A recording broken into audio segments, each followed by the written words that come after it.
The minority ranking member, Ms. Mace, for her 5 minutes.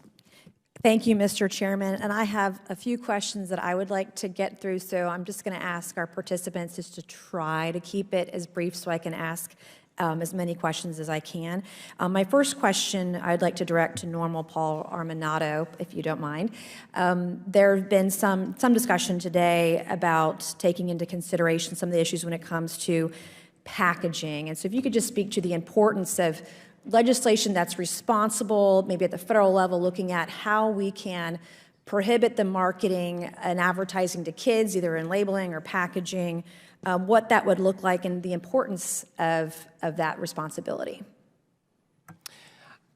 Thank you. As you well know, right now, those sort of decisions with regard to regulations on marketing and packaging, labeling, even testing, are a patchwork system. They're regulated by the individual states. So you will have some states that may have greater regulations or other states with lesser regulations. We would like to see uniform regulations when it comes to a number of these matters, such as labeling, such as testing, such as packaging, very similar to what we have right now with regard to alcohol.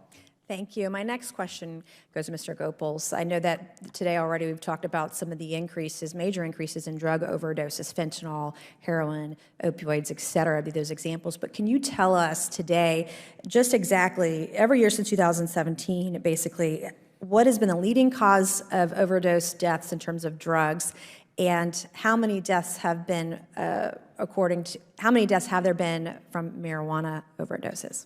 So I don't believe the CDC, DEA, NIDA, or any other federal agency has ever directly associated a fatal overdose with cannabis. So that means zero, right? Zero, yes. Overdose deaths related to cannabis. According to the federal government, yes. Yeah, and I would agree. Thank you.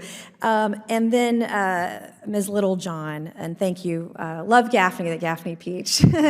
But can you talk to us a little bit about, I guess, in terms of commerce, how do we ensure that consumers know what they're buying and ingesting? We've talked and heard a little bit about labeling, concentration, potency. Some thoughts on the importance of having some consistency there? Well, the first step is legalizing and creating a framework where there are standards. And so every state that has legalized cannabis has strict packaging and labeling requirements. And the primary purpose of these marketing and labeling requirements is to protect the public and keep these products out of the hands of children. And so the legalization process provides a mechanism for us to call upon the extensive experience that we have both through TTB and other agencies in really creating policies that can not impede commerce while still keeping the public safe. Thank you. Ms. Snyder, I have a question for you this morning as well. The opioid crisis, huge crisis. We've heard about some of that this morning. Some of the studies that I've read, including in the Journal of American Medicine right here, that I'm going to hold up and ask that we enter into the record by unanimous consent momentarily. But what I've read, where there's one dispensary in a state that stood up, that opioid addiction and morbidity could be decreased by upwards of almost 20% in the states where it was studied over a decade ago. So could you just speak to a little bit about the opioid crisis, the role of cannabis in preventing some of those deaths and addiction via cannabis? Yes. Good morning, Congresswoman. Thank you for the question. So as you said, in states in which they have opened at least one dispensary, you have seen a substantial decrease in opioid-related deaths.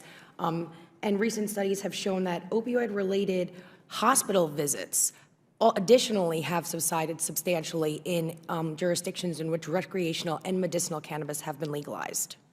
Great. And then my last question, we'll go back to Ms. Littlejohn this morning.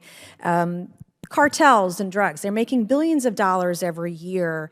Some of your thoughts on how we can reduce the proclivity for illicit markets continuing in the United States, the importance of reducing that, maybe by lower taxes or by regulations and greater accessibility to higher quality cannabis for folks. But can you speak to the best ways that the federal government can ensure that we crush the illicit market?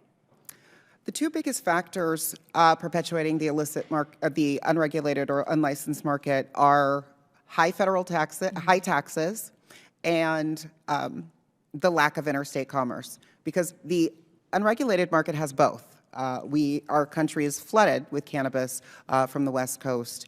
And so allowing individuals and legal companies to compete in that environment and to compete with tax rates that are actually reasonable is critical to their continued existence. Thank you. Mr. Chairman, I would like to request unanimous consent to enter in this article that appeared in the Journal of American Medicine that talked about the rate and reduction of opioid overdoses, mortality, and addiction with cannabis. Into the record. Without objection.